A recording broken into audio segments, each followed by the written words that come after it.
On behalf of the School of Nursing, I would like to welcome you all to the 26th Annual Helen Nahm Research Lecture Award. The Helen Nahm Research Lecture Award recognizes a University of California, San Francisco School of Nursing faculty member or graduate who has made an outstanding contribution to nursing science and research. It honors Helen Nahm, RN, PhD, FAAN, late Dean of the UCSF School of Nursing from 1958 to 1969. Through her research findings, Dr. Nahm shared her ideas and vision with a new generation of nurses. It is to exemplify this excellence of scholarship and dedication of purpose that the Helen Nahm Research Lecture Award was inaugurated in 1981. And with that, I'd like to introduce our Dean, Kathleen Dracup.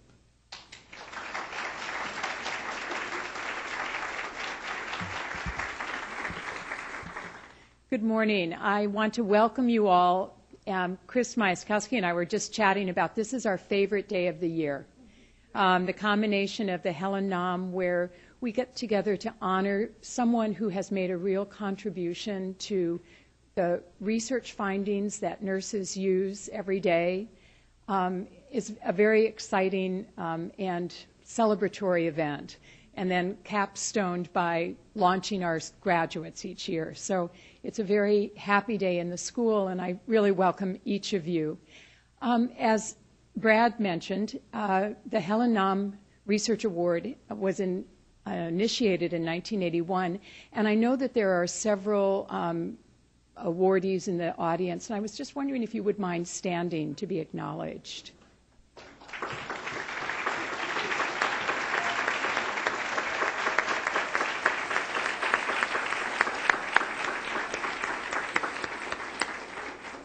And so, of course, the tradition carries on today. We really thank you all for coming, and I know that you share my eagerness to hear about Barbara Drew's research.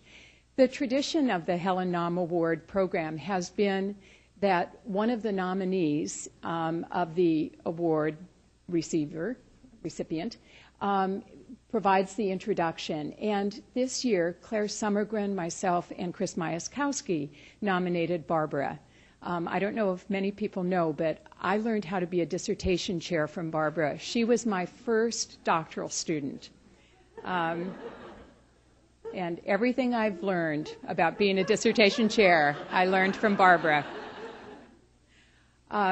So it is really my pleasure to introduce Chris, who is going to introduce Barbara today. Thank you.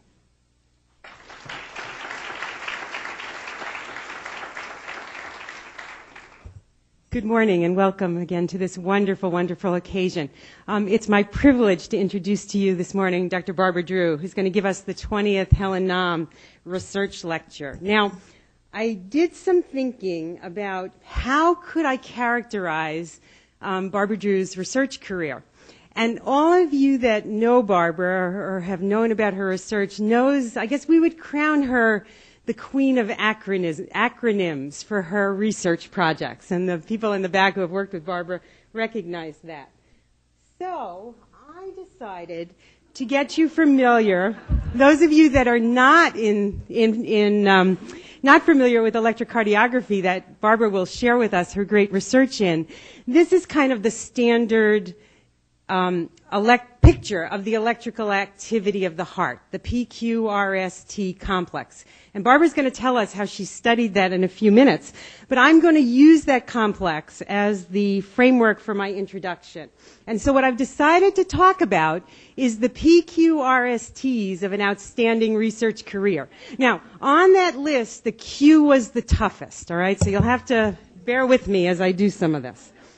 So P is for preparation, Q is for questions, R is for responsibilities, S is for support, and T is for triumphs and travels. And that's the context that I'm going to use to share a little with you about Barbara Drew. Now, preparation. Barbara was born and raised in Wisconsin, and I thought it would be kind of fun, all right? And I went on their website to do a little quiz. I mean, this is a research lecture. So let's see. And Mike Hensler lived in Wisconsin. He got every one of these right, all right? But Do we know the state bird of Wisconsin? Recognize the picture. That's a robin. That's right. Pretty good. How about the state animal? Badger. You got it. Oh, there's some real Wisconsin fans here. The state flower? Yeah, you guys are good. Wow. All right. The state dance? Now, I take umbrage with this. I must tell you, on the website, it said the reason the polka is the state dance of Wisconsin is because of the German influence. Now, I'm of Polish heritage. And the polka is really from Poland, so we can argue about that later. And lastly, the state drink. Milk. You got it. All right, yay, you did very well. All right, now, Barbara grew up there, and I want to show you a few photos from back then.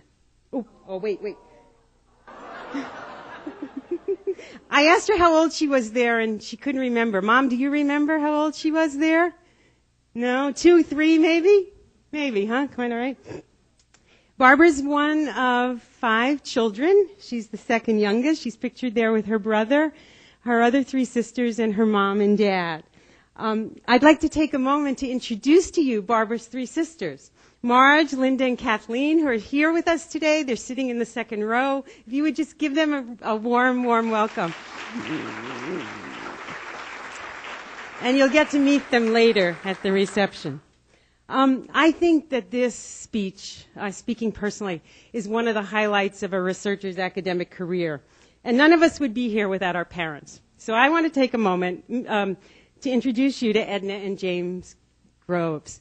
Unfortunately, Barb's dad couldn't be with us tonight, but this morning. But Barb's mom is here, sitting in the audience. And on behalf of the Department of Physiological Nursing, we'd like to say welcome to you. We just wanted to give you a small token of our appreciation for giving us such a wonderful, wonderful daughter and raising her to be such an outstanding individual. Okay, moving on. In terms of the P. Barbara graduated as an RN from St. Anthony's School of Nursing in Rockford, Illinois. She achieved a baccalaureate in nursing in 1997 from California State University, and then came to the University of California, where she was awarded a master's degree in 1980 and a PhD in 1990. Here's a picture of Barbara, and she graduated from nursing school.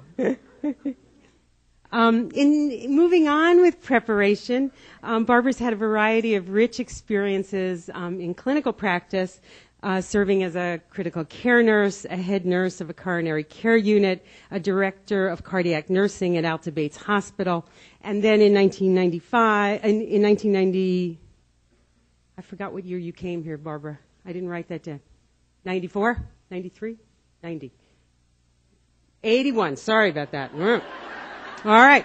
In 1981, she joined the faculty in the School of Nursing at UCSF and served as vice chair of the Department of Physiological Nursing from 1995 to 2005.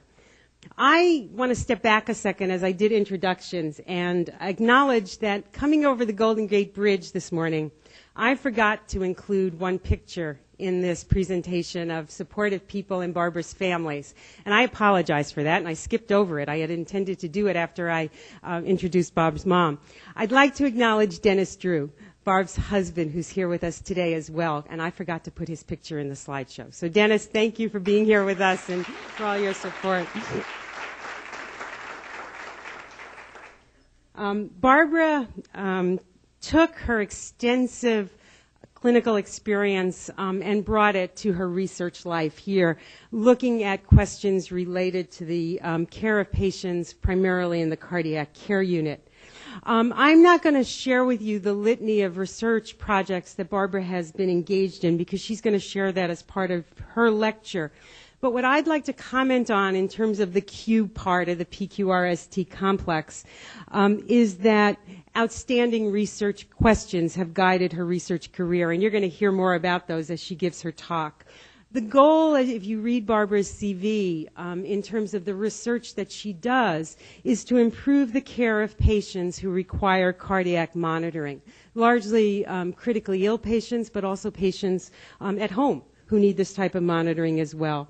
And as I've looked at her research career, one of the hallmarks of it, from my perspective, is her ability to ask really important clinical questions and her ability to link trying to understand these clinical questions, trying to do better assessments of patients to the use of technology. There really are very few nurse scientists who are able to build that bridge, and we're going to hear a lot about that, I'm sure, in her presentation today.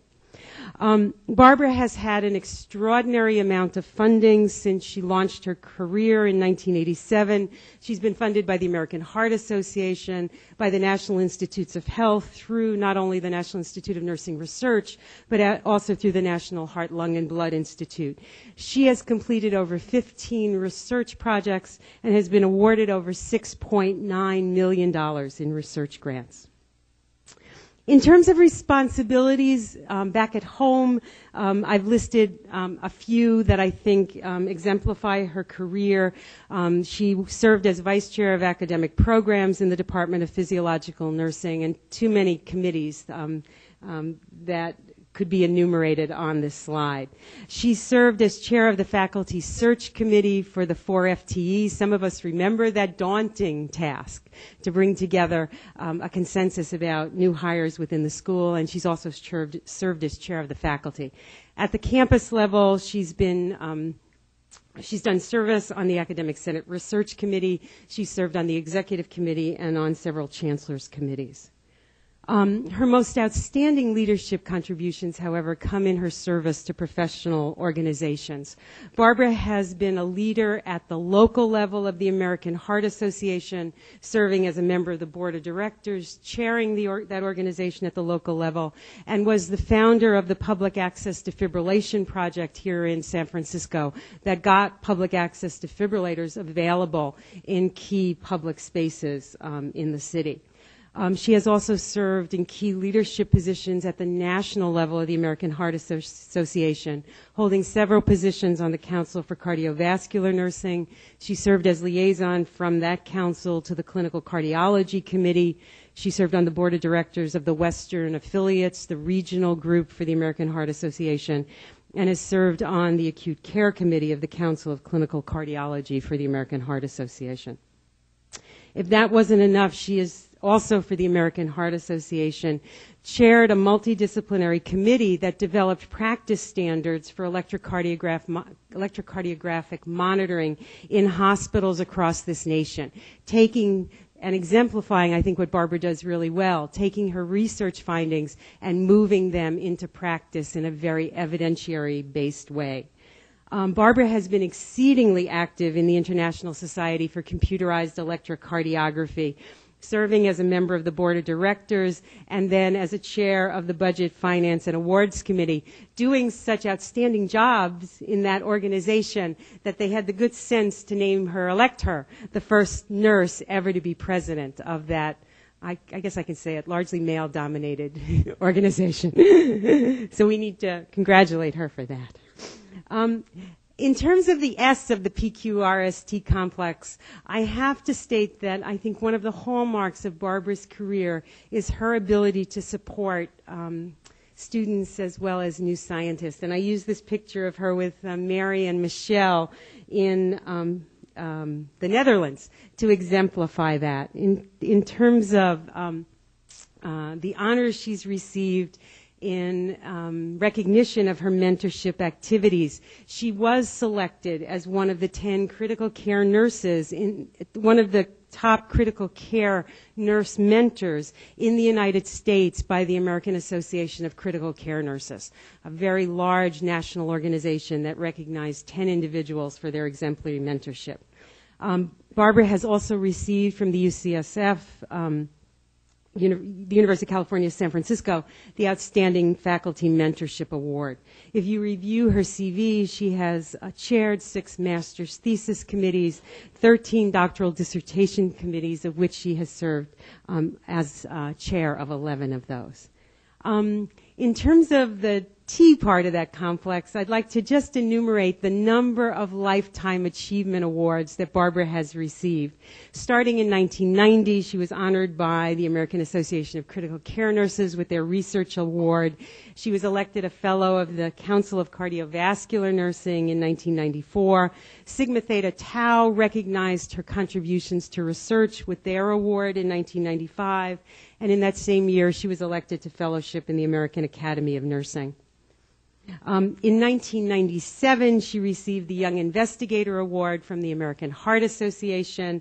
She then received the John J. Sampson Exemplary Volunteer Award from the local affiliate of the American Heart Association.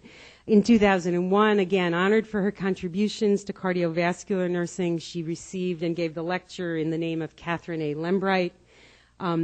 The following year, the American Association of Critical Care Nurses named her their Distinguished Research Lecturer. She received from the UCSF Alpha Eta chapter of Sigma Theta Tau the Margaretta Stiles Award. And on Sunday, she leaves for Switzerland. She's just been awarded a Fulbright, and sort of as a capstone of her achievements. She has served on 9 expert panels for government and professional organizations. She's written over 100 original articles, and I stopped counting the presentations that she gave, both regionally, nationally, and internationally. I think one of the ones, however, that is worth mentioning, because I think Barbara was very, very proud of it, was to be named the only nurse to be invited to present at the Einthoven Foundation celebration of 100 years of the electrocardiogram in Switzerland. And some of you may not know who Einthoven was. He was the man that did the first electrocardiogram. So to be honored as a nurse to speak at that was absolutely wonderful. And I share 2 photographs with you. Here is Barbara in a museum there in Leiden with the first EKG machine. And she had the privilege of meeting Dr. Einthoven's son, I guess grandson, right? The third, at this celebration. And I remember her coming in with when I was sitting in my office one day with a letter inviting her to come, and she was just beaming at this honor. So I share that one with you. It is my distinct pleasure to introduce to you the 26th Helen Nahm lecturer, Dr. Barbara Drew, who's going to share with us her talk, Electrocardiographic Monitoring, 2 Decades of Discovery. Barbara, please. Well, I've titled my presentation, Electrocardiographic Monitoring, 2 Decades of Discovery, because it was exactly 2 decades ago that I entered the doctoral program in nursing here at UCSF. But first, a little history. Hospital ECG monitoring was introduced by Dr. Day in Kansas City in the mid-1960s when I was a nursing student. As a new graduate RN in 1968, I was hired along with 12 other nurses to establish the first coronary care unit at Evanston Hospital in Illinois. The goals of monitoring then were simple. We were simply to track heart rate and to detect ventricular fibrillation and standstill. In fact, here's an ad for an early cardiac monitor stating, is it fibrillation, is it standstill, or has it started? Get the answer from your bedside cardiac monitor. I think you'd agree with me that this nurse probably could rule out fibrillation and standstill without the cardiac monitor just by noting this guy's tricky little grin.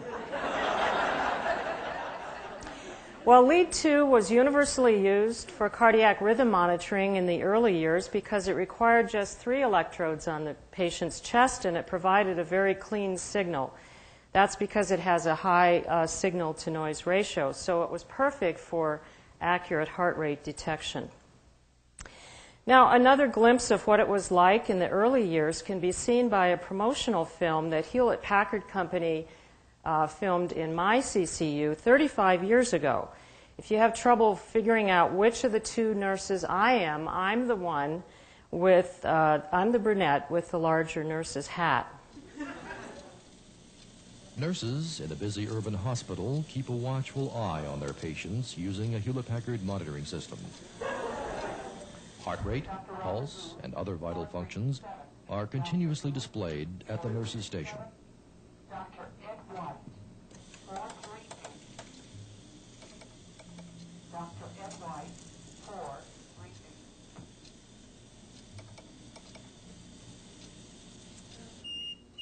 Oh dear. Any dangerous change is detected instantaneously.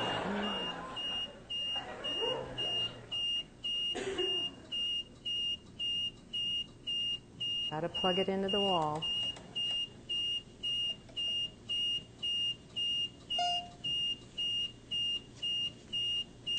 For those of you who are worried about HIPAA, the patient's our local sales rep for Hewlett-Packard.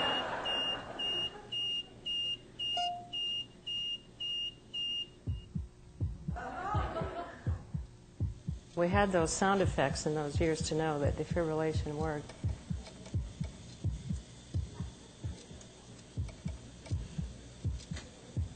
Hewlett-Packard medical instruments help save many lives every year.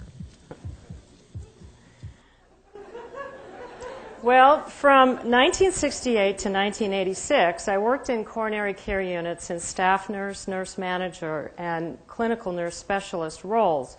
And I became very interested in two aspects of cardiac monitoring: using ECG information to improve patient care and improving nursing practice related to ECG monitoring. Some of you will recognize the very famous patient here as Scott Ziem. But when entering the UCSF doctoral program in 1986, I had to ask the question, what research should I focus on first?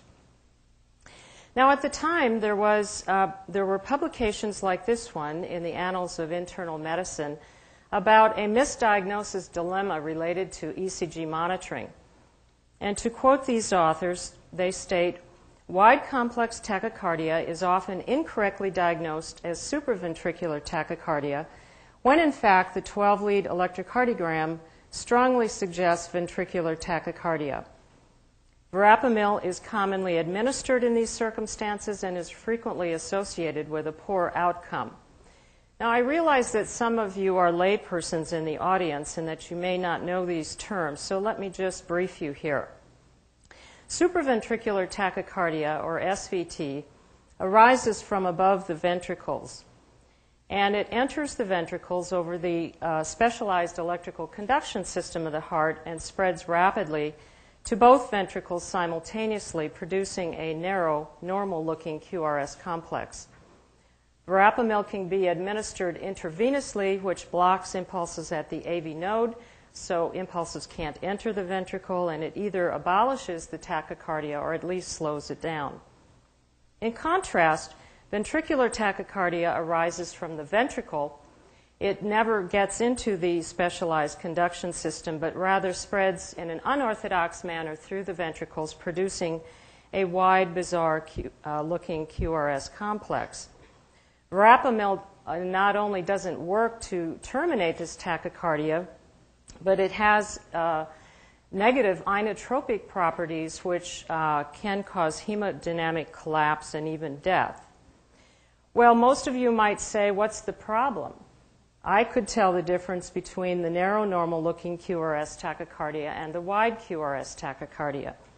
However, the rub is that SVT can also have a wide QRS complex if there is aberrant ventricular conduction.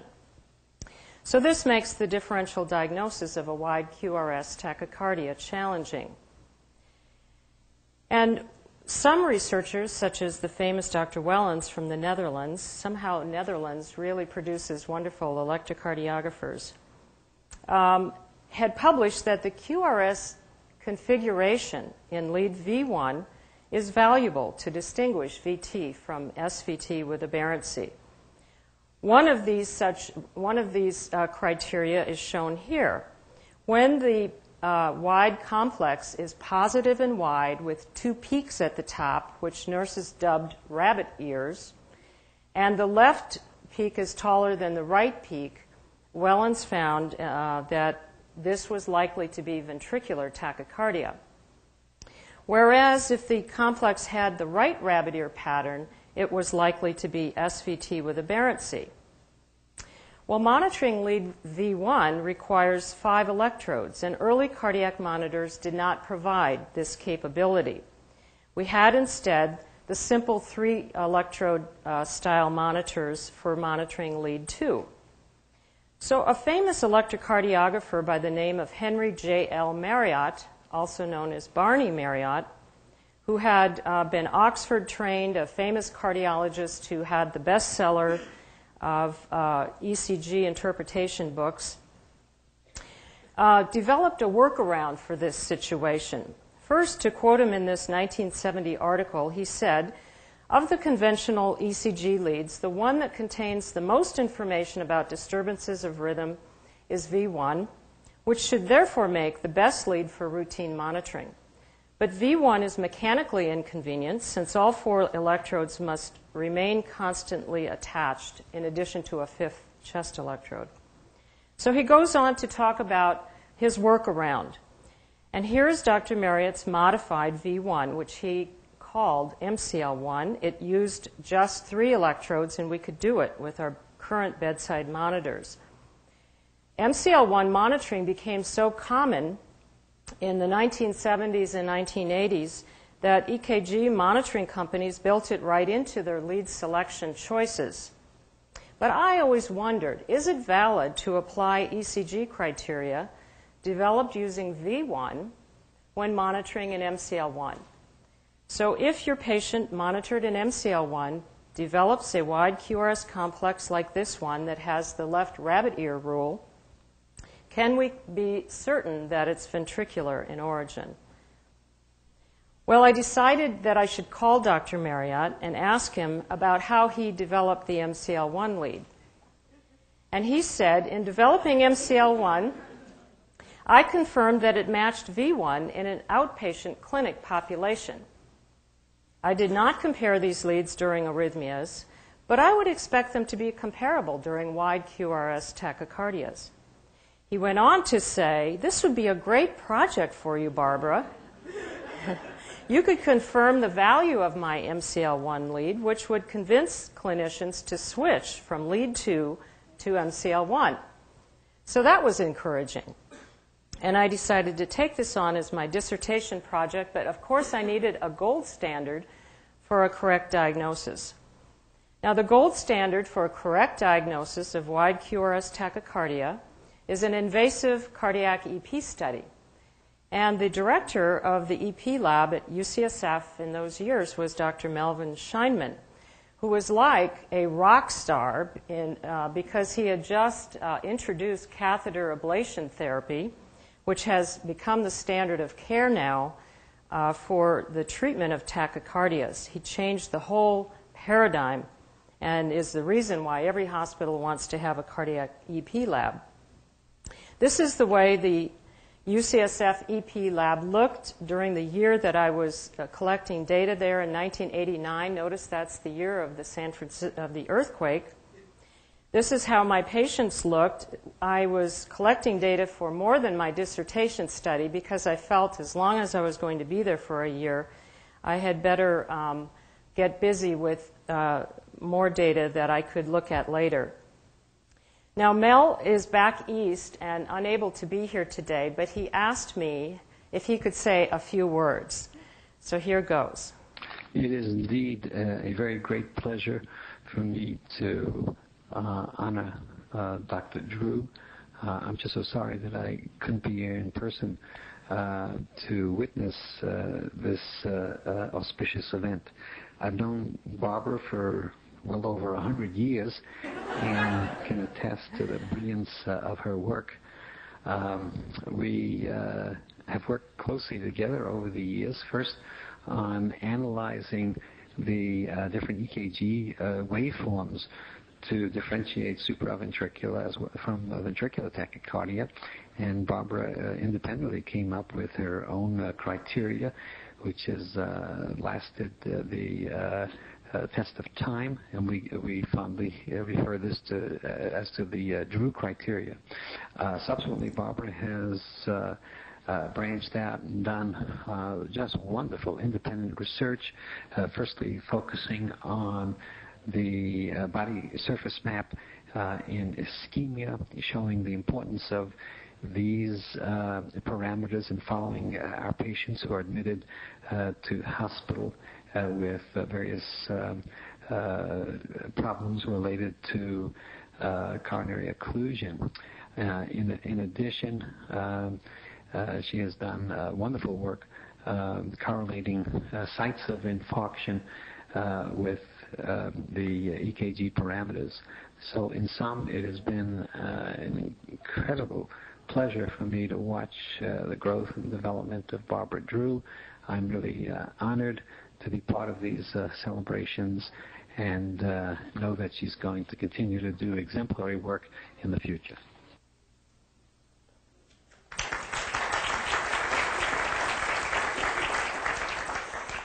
Well, we found that MCL1 is often not the same as V1 during wide complex tachycardia, and here's just an example of that, and let me orient you to this slide.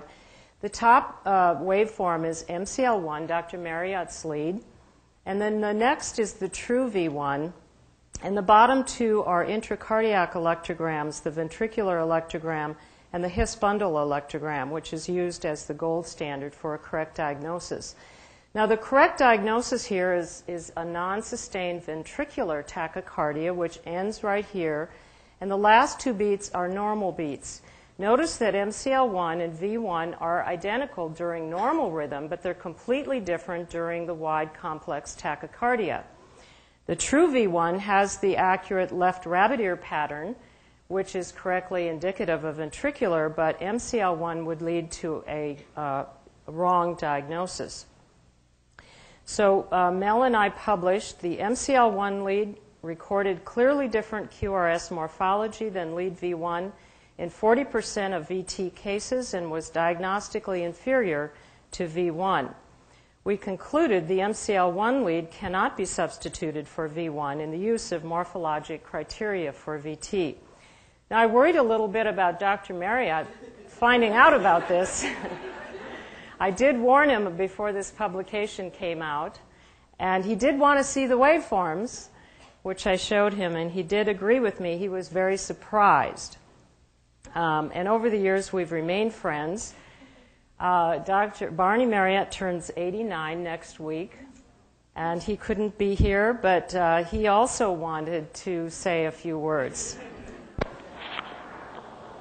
Hey, Barbara, this is Barney. What a super occasion, and thanks for inviting me. I really wish I could be there to celebrate with you, but I can't. So I promise I'll toast you here in Florida on June the 2nd. You're doing a great job, among other things, keeping all us monitoring freaks on our toes. Hope everything goes swimmingly on Friday. All the best, to the best, and God bless.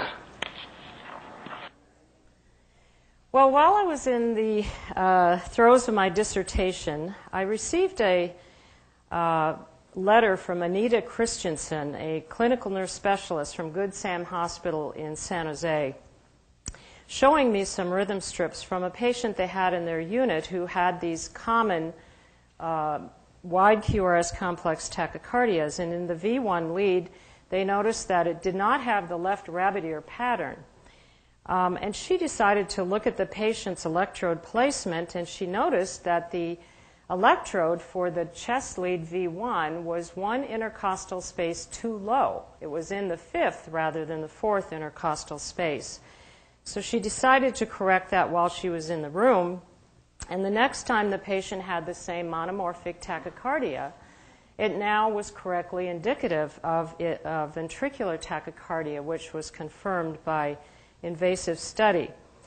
So I experimented with this while I was in the EP lab and realized I could turn SVT criteria into VT criteria and vice versa by just moving the chest electrode as little as one intercostal space away from the correct anatomic position.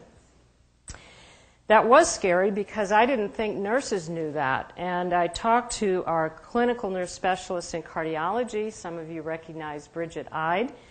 She didn't think nurses knew the importance of accurate lead placement, and we decided to gather a third person, Pat Sparacino, who was the clinical nurse specialist for cardiovascular surgery, and we decided to report on the accuracy of bedside ECG monitoring, which was published in Heart and Lung in November of 1991. We did a national random survey of American Association of Critical Care Nurse members working in critical care and telemetry units, and 302 responded to our survey, and they had the demographics of average AACN members. Now, when I got these 302 surveys back, I worried about their safekeeping until such time as I could analyze the data. I was in the midst of my dissertation, and my dissertation chair was whipping me to get done, whose name shall remain. So I had just been through the earthquake in 1989, so I decided the best thing to do would be to buy a 3-drawer file cabinet that was both earthquake-proof and fireproof, and put it in my home in the Berkeley Oakland Hills. Well, many of you know what happened in October 1991 in the Oakland Berkeley Hills, and when we returned to our house, this is what it looked like. However, I found that 3-drawer file cabinet, and the nurse surveys, although a little brown and wrinkled, were there, and we were able to analyze that data. So I always say that God really wanted this message about accurate lead placement out there. It's the only thing we salvaged from our house fire. Well, we decided that we had a lot of work to do because the survey showed that 77% of nurses got it incorrect in the survey. So it's been a campaign of mine and my students to improve these practices.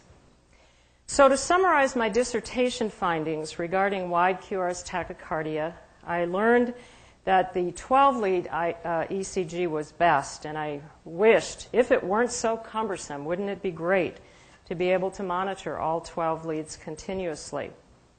V1 was the best single lead, but misdiagnosis can occur if the electrode is as little as 1 intercostal space away from its correct anatomic location.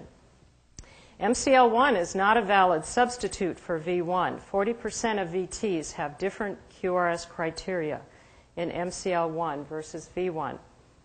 And the universally monitored lead 2 is poor, correctly identifying only 34% of wide complex tachycardias.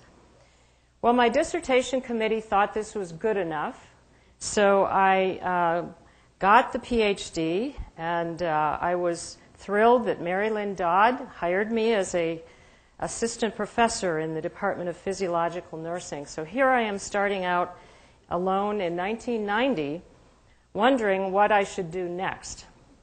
Well, I had to examine the trends in cardiac care in the 1990s. New drugs, antithrombotic and antiplatelet, and new procedures like coronary angioplasty and stenting were available for aggressively treating patients with unstable angina and acute myocardial infarction, the whole umbrella area or population with acute coronary syndromes. And we needed to know if ischemia was present, and if after treatment, whether ischemia was abolished. So I needed to really review how does myocardial ischemia affect the ECG. Now, Chris mentioned that one of the smartest things I ever did in the early 1990s as an assistant professor was to join the International Society of Computerized Electrocardiology. This group is an interdisciplinary group of people comprising engineer scientists, physicists, computer experts, cardiologists, basic scientists, and one nurse.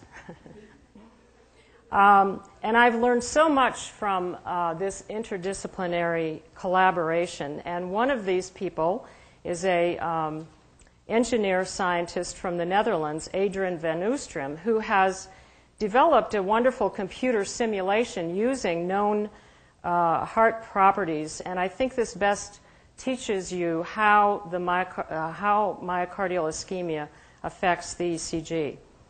In this model, you see the heart in its three-dimensional shape and the body torso with the 6 precordial leads You see the surface ECG down here, and I'm going to change it to the standardization we use in clinical practice.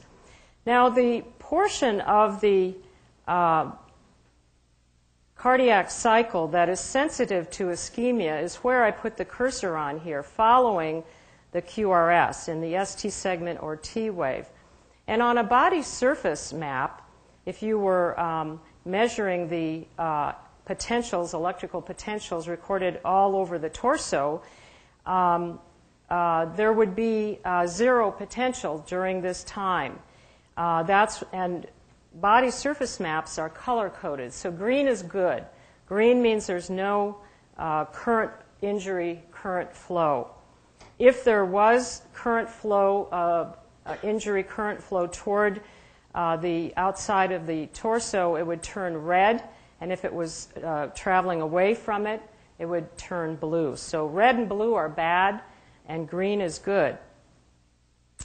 Now, if I pick a spot on the heart and make it ischemic, you notice that the normal cellular action potential from that area of the myocardium looks like that. The cellular action potential can be thought of as the ECG for a single cell. And when all the cells are doing it at the same time and we record from the body surface, we get the electrocardiogram. Well, ischemic cells have changed action potentials, and I'm going to simulate what these changes cause on these maps. First of all, the action potential duration is shortened. That's one change. And another change is that injury reduces the resting transmembrane potential. Now notice that has created a injury current flowing right toward the body surface here, toward the bullseye lead is V3, and contiguous leads V2 and V4 are also involved. So that's turned red. And you can see that V2 and V3 and V4 have these striking changes. We can actually look at dynamic body surface maps throughout the cardiac cycle. So, ST segment elevation is limited to leads that directly face the ischemic myocardial wall. So here you see a patient with anterior MI who has these striking ST segment deviations in V1 through V5, but notice that all 6 limb leads and the universally used lead 2 have normal isoelectric ST segments. Therefore, to identify ischemia in all potential myocardial zones of the heart, we really should be monitoring all 12 leads. However, the standard 12-lead ECG is impractical for continuous monitoring. It requires 10 electrodes and lead wires, which often get in the way. They tether the patient, and they create an unacceptably noisy signal when people brush their teeth or do activities of daily living in the hospital. Not only that, but tests we take, such as when we put the echocardiographic transducer, the V2 location needs to be visualized as well as the V4 and V5. And in a patient who needs to have a defibrillator pad placed, because they're prone to VTVF, it gets in the way as well.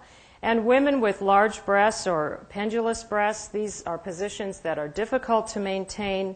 They interfere with chest x-rays, all kinds of reasons. So the problem is, how can we detect ischemia in all myocardial zones of the heart without an excessive number of electrodes?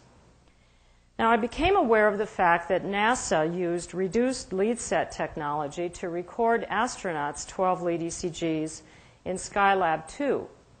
And in looking into this, well, what reduced lead set technology is a method to mathematically derive 12 ECG leads from a smaller number of leads and electrodes. I think you could tell from that ECG simulation that there's redundancy in side-by-side or contiguous leads. And so you could skip some of those and interpolate them mathematically if you get the leads with the real power of the independent information. Well, the person who had developed the NASA reduced lead-set technology was a Canadian cardiologist by the name of Gordon Dower. And he had published how to do this also from just 4, what he called easy electrodes. His idea was that it could be used by NASA for a few astronauts every 20 or 30 years, but he thought it could be applied for ambulatory outpatient Holter monitoring. Little did he know that I would look at this and say, this would be perfect for hospital ECG monitoring. So I called Dr. Dower, and he came down to San Francisco, bringing his invention with him. And that's why the patients in the EP lab look so wired, because I wanted to test out Dr. Dower's invention in all sorts of cardiac arrhythmias while I was collecting data for my research. And it was comparable to the standard 12-lead. And so I thought I was ready to submit my first R01 application to NIH to answer the question, how does easy 12-lead monitoring compare to routine CCU monitoring for detecting acute myocardial ischemia? This was funded by NINR and was known as the STAT study, or ST analysis trial, in which we enrolled 490 patients admitted to 10 ICC unit here at UCSF between the years of 1993 and 1996. The project director for the STAT study was a master's student who many of you will recognize as Mary Adams, who's here today with her husband, Pete. The patients served as their own control, being monitored both with the bedside monitor and Dr. Dower's device, which we monitored with a separate cardiac monitor. We kept this monitoring going during inter-hospital transport and also during interventions in the cardiac cath lab. And here's a second master's student, Michelle Pelter, who's here today, who did these, helped with these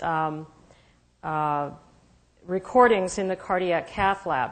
The advantage of recording at that time in the cardiac cath lab is that when they did angioplasty, they occluded the balloon.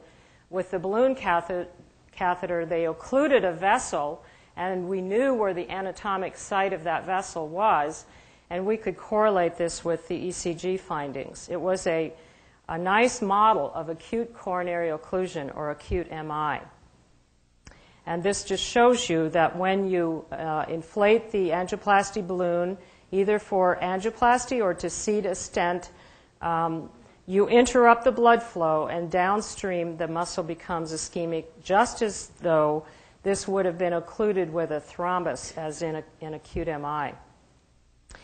Now, just to show you what we found with the STAT study, I want to show you a case that illustrates our findings. This was a 47-year-old male awaiting a cardiac cath for diagnostic purposes with a possible percutaneous intervention planned. Here is his easy 12-lead ECG at 7:03 a.m.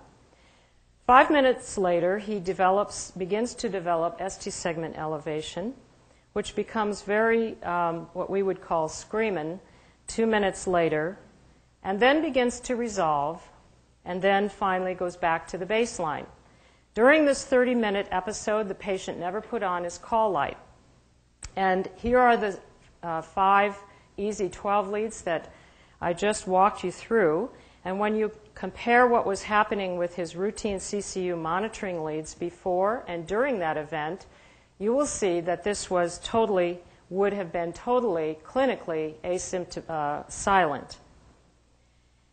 And what we found was that of 463 ischemic events detected with easy 12-lead monitoring, 67% had no evidence of ischemia in routine CCU monitoring leads, and 80% of these episodes were asymptomatic or silent ischemia.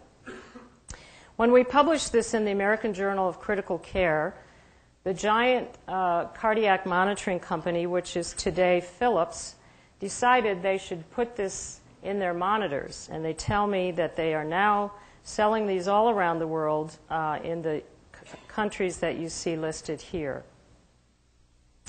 Now, our lab has also been involved in the research and development of ST segment monitoring software for automatic ischemia detection in cardiac monitors. And most of these systems work on the principle that they measure the ST amplitude at some point beyond the J point. The J point is the junction of the end of the QRS complex and the beginning of the ST segment. So on the monitor for patient B, it would say +4, meaning that at 80 milliseconds beyond the J point, at this point, there is 4 millimeters of ST segment elevation relative to the true isoelectric PR interval. Patient C would have a -4 on their cardiac monitor, showing 4 millimeters of ST segment depression. Many of our publications have talked about the measurement errors and problems that can occur with ST segment monitoring. One of them that we have really raised awareness about are false ST alarms with body position changes. Here's a patient from our STAT study in the supine state. When he rolls onto his left side, it triggers a ST alarm because the J plus 80 point is depressed. But if you look carefully, something else has changed which does not reflect ischemia. That is, the QRS amplitude has more than doubled. This is a sign of a false ST alarm due to body position change. And Mary Adams and I wanted to raise awareness of this because of a patient who got an unnecessary cardiac cath and procedure and complications related to it. And we raised the question, is this a hazard of ST segment monitoring? So nurses have to know how to troubleshoot these scenarios, and I think we can change the algorithms to have the algorithm also take into account QRS changes as well as ST changes. Now, Mary went on to test the efficacy of 2 strategies to detect body position ST changes during monitoring. Here you see her at the 2002 International Society of Computerized Electrocardiology meeting in the Netherlands as a young investigator finalist. Well, the next research question was, is ST segment monitoring valuable in patients who present to the emergency room with possible acute MI? And this formed the basis of the STAMPEDE study funded by NINR between 1996 and 2000, where we enrolled 621 patients presenting to the ED with chest pain. I had now sucked Mary Adams and Michelle Pelter into the doctoral program, so they served as co-project directors for the STAMPEDE study. This is a good example of what we learned from the STAMPEDE study. A 76-year-old female presenting to the ER with chest pain has some slight ST depressions in V1 through V4, but nothing too striking.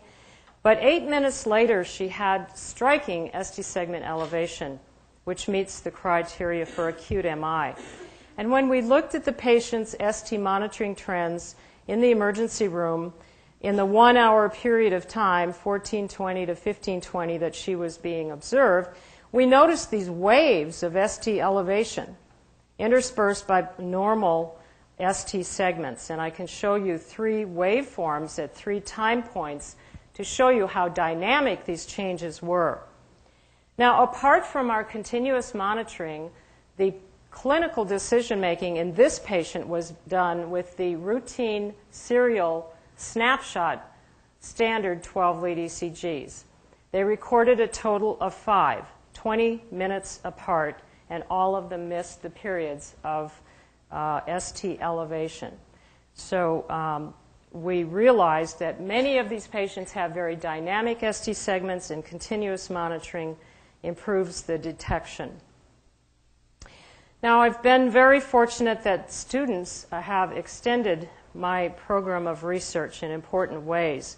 One of the projects I was interested in was the problem of trying to detect posterior wall myocardial infarction. As you see, unlike the anterior wall, when it's injured, which is very close to the anterior precordial leads, the posterior wall is quite a distance away.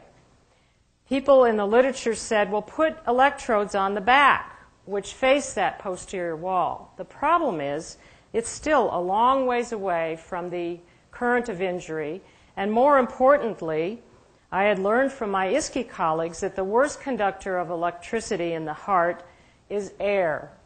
And so if you want to get a waveform, you don't go on the other side of the lungs.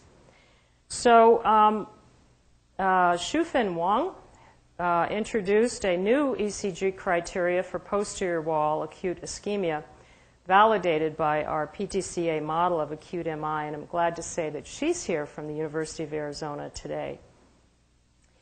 Michelle Pelter went on to tell us about, or to show us the important adverse or the prognostic significance of seeing these events, these ST events, by showing an important link between ST events and adverse outcome. And she won the Martha Hill Young Investigator Award at the American Heart Association's scientific sessions in November of 2001.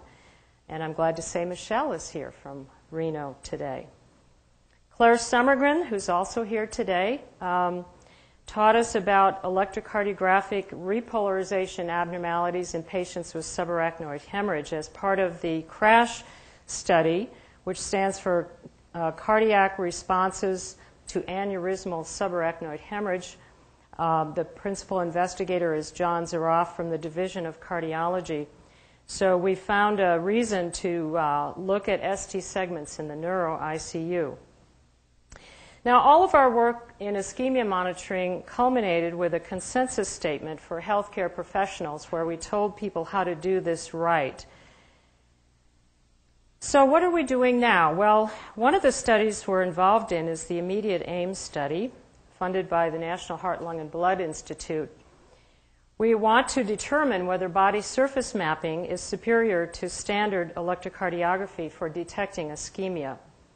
We've enrolled over 1,300 patients presenting to the emergency department here with chest pain or anginal equivalent. And people who have been instrumental in this study are shown in blue letters: Michelle Pelter, Eunyoung Lee, Dan Schindler, who's back there at the video. Jessica Zegg was the project director for the Immediate AIM study, and Dr. Kirsten Fleischman from the Division of Cardiology was also involved. Notice I'm not standing alone at that door to the ICC anymore. Well, we haven't begun to see all the analysis of this. We're just in the throes of looking at way more information than we know what to do with. But I would like to show you a body surface map so that you see what it looks like. This was a body surface map in a patient who was discharged with a presumed non-cardiac chest pain diagnosis who died 15 days later. So obviously we missed the boat on this one, and he had an acute coronary syndrome. Now remember, on body surface maps, green is good, red and blue are bad, and then I want you to look at where the 6 standard precordial leads are located relative to where all this action is. So the blue dots are where standard electrocardiography, there's the event, major, misses those 6 electrodes though. So it's a major event, there's no question. And I think that this kind of full body mapping in the future, if we can get the map, we can tailor where to put those electrodes to line them to the worst areas, because we never know how that's going to project from their coronary anatomy out to the torso. And this kind of a hotspot monitoring will be a very individual way of improving the sensitivity of detection.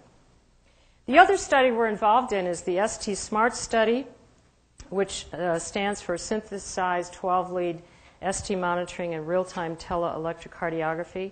I am the acronym queen. funded by NINR, and this is a 5-year countywide prospective randomized clinical trial ending in 2008. Claire Summergren is the project director for the ST SMART study. And the study aim is to determine whether individuals who call 911 for chest pain will have shorter time to treatment when they reach the hospital and have better survival over the 5 years of the study if ER clinicians are provided with ECG ischemia monitoring information from the field. Notice how in my program of research I'm marching closer and closer to the onset of the MI. Started in the ICU, the cath lab, and the ER, and now I'm in the pre-hospital arena because time is muscle. Remember that. We chose Santa Cruz County for this study because it's a large county with both urban and rural areas, mountainous areas with potentially long ambulance transit times. There are 2 community hospitals servicing the county, Dominican and Watsonville, and both are involved in the study, and I'm pleased that at least one of the Dominican nurses is here with us today, Rayette Andrews, who's been so instrumental with the study. We have equipped all EMS vehicles that respond to 911 calls in the county with portable monitor defibrillator devices with special study software, which I call my dream machine because I got to work with engineers at Medtronic to develop the software. This is installed in 16 fire department rigs and 13 AMR ambulances. The special study software is designed to synthesize a 12-lead ECG from 5 rapidly applied electrodes. We want those medics to scoop and run and get to the hospital and not dally around with lots of cumbersome things in the field. It analyzes ST segments every 30 seconds and automatically transmits an ECG to the target emergency room by cell phone if ischemia occurs. If the first transmission fails, automatic redialing occurs for a total of 3 attempts. Now, we're just in the middle of this study, but so I don't want to talk about data, but I do want to talk about a case example. This is a 50-year-old with onset of chest pain on Sunday morning.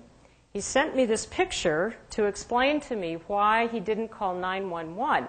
He lives up in the woods in the mountainous region in a trailer that's very well camouflaged. And he didn't think the medics would find him because he lives alone. And he's probably right. So he climbed into his truck and started driving to the hospital and got so ill and weak that he pulled off to the roadside and fell out onto the ground and was found by a passerby who called 911.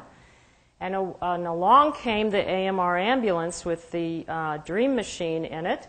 It randomized him to the experimental group, which means that his emergency, that his ECG was printed out in the Dominican Hospital Emergency Department with a voice alarm saying an incoming ECG from the field.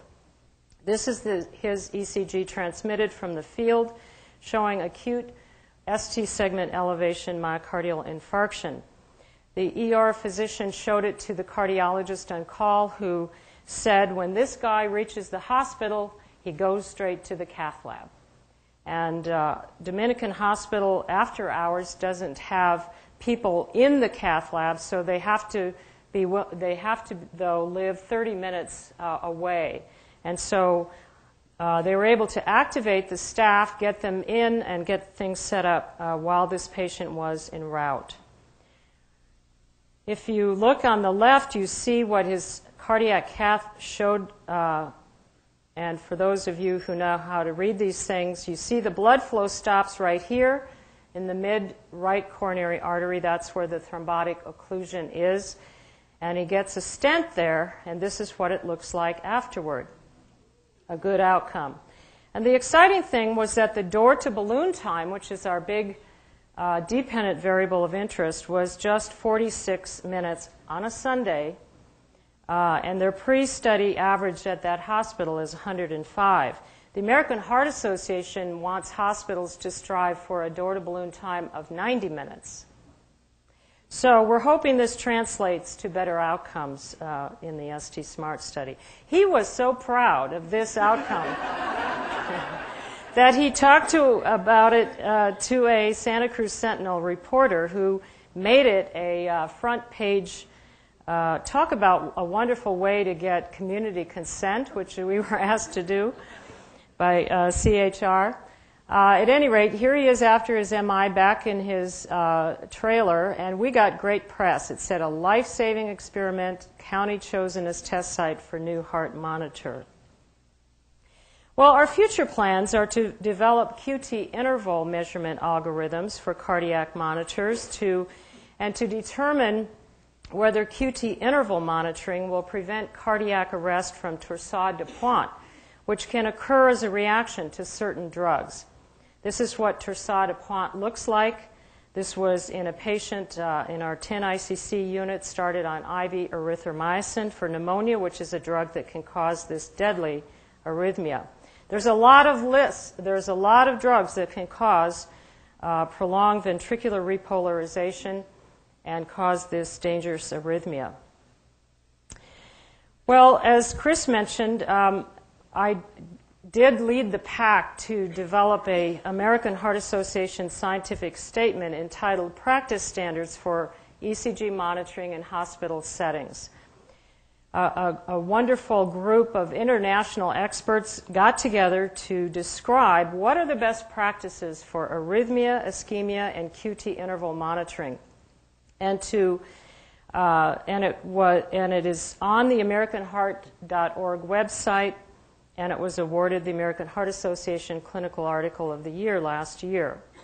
Now we want to implement these practice standards and to determine whether it improves nurse behaviors and patient outcomes.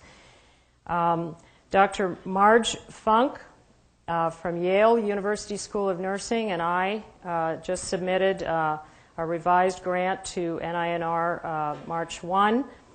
And here pictured are advanced practice nurses from 20 institutions around the country who want to be involved in this study. We had an acronym contest. And I'm proud to say that our very own Norlisa Salazar, who I see in the back here, won. She came up with PULSE, which stands for Practical Use of the Latest Standards for Electrocardiography. Well, I'm also celebrating 25 years of N225 cardiac rhythm theory and analysis. And I would like to see a show of hands of everybody in the audience who's ever taken this course in the last 25 years. It's such a pleasure to teach students the lessons we've learned in our research, as well as to equip them with tools to improve practice. They don't have to take this course for their program to graduate in most cases, but they come anyway, and I think part of the reason is they like to see my underwater scuba diving slides. And another reason is that I shamelessly advertise it all over the world, including here I am at the floor of the ocean, at the Great Barrier Reef, with N225, UCSF, and V1 and Lead 2. So finally, I'd like to give tribute to individuals who have been critical to my development as a scientist.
after seeing the presentation, it feels as if everyone in this room has either had one of Barbara's EKGs or read one of Barbara's EKGs.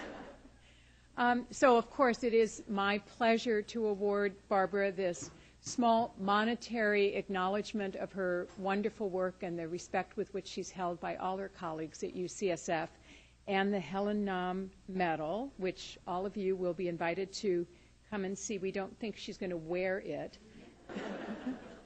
or she'll have back problems, but it is a wonderful tradition, I think, in this very marvelous day of celebrating one of the researchers who has really put UCSF School of Nursing on the map. And I really want to have you join me in acknowledging Barbara's wonderful contributions.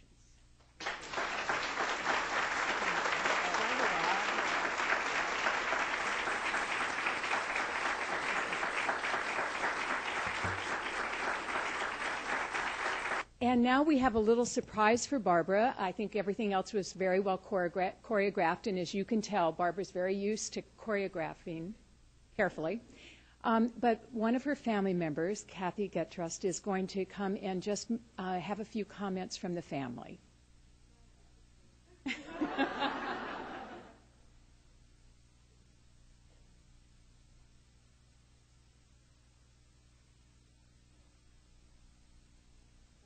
Barbara called me on February 3rd and said that she was this year's recipient of the Helen Nahm Award. In the course of the conversation, she said to me, "Kathy, I can't imagine receiving this award without my family being present." And we heartily agreed, and that's because we have a very close family. And we're able to push forward in this world much because we know that we have a supportive group that is spurring us on. Barbara is the second youngest of 5 children, and we grew up in humble but very proud Midwestern farm family. Out of necessity, we developed strong work ethic and leadership skills, team building skills as we planted crops and baled hay, threw down silage and numerous other activities just to make the farm work and eke out a living. There is no doubt that the success that you have heard about Barbara today would have been achieved if it hadn't been for the stellar advice and leadership skills of those of us that are a little bit older than she is.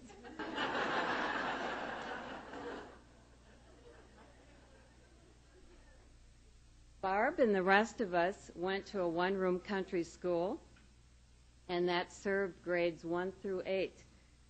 Barb excelled academically and repeatedly carried the distinction of top of her class of 4 students.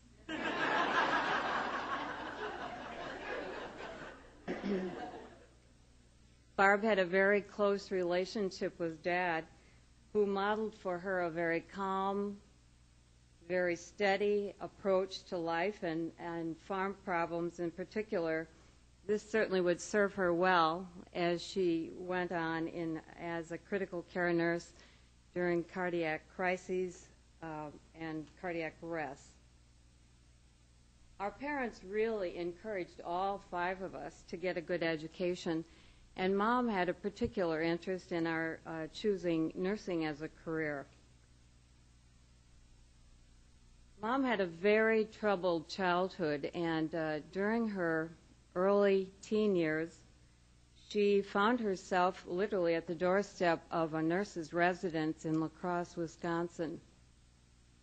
Typically, this nursing home, as it was called, was the housing for nursing students as they were in their nursing program. There was very little patient contact as there is with nursing assistants today.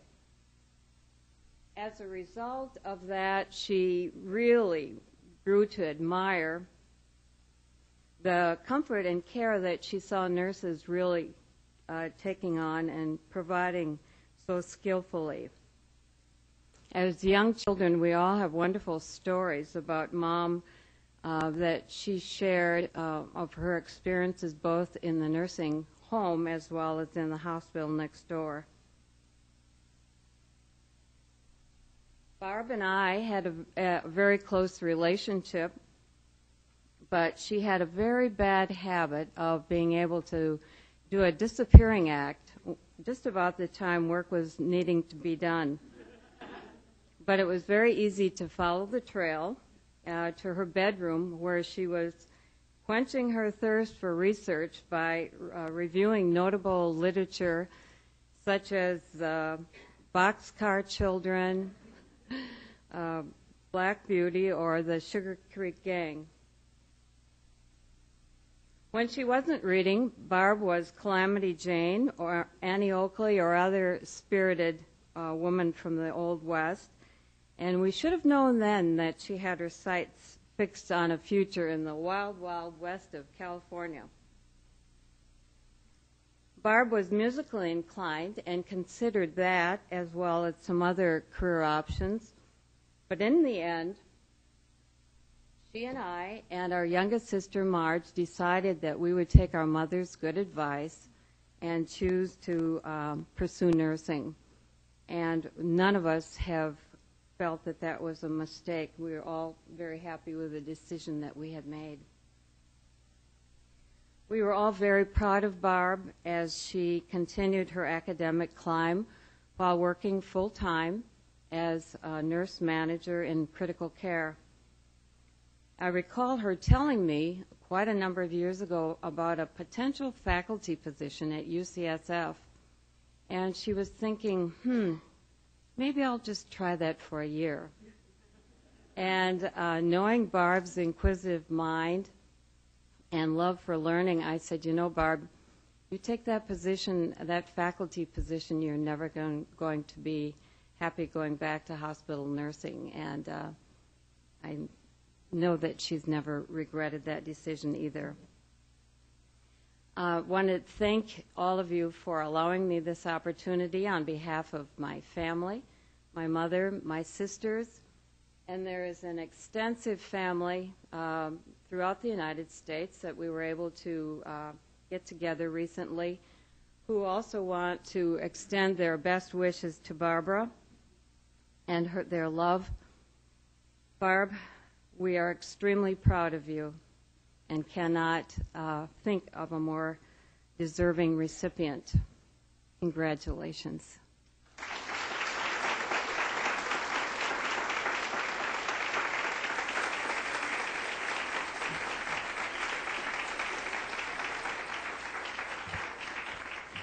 This concludes our portion of the program. I'd like to invite you to join us across the street, Parnassus, to Millbury Union, where we'll have a reception to celebrate Barbara.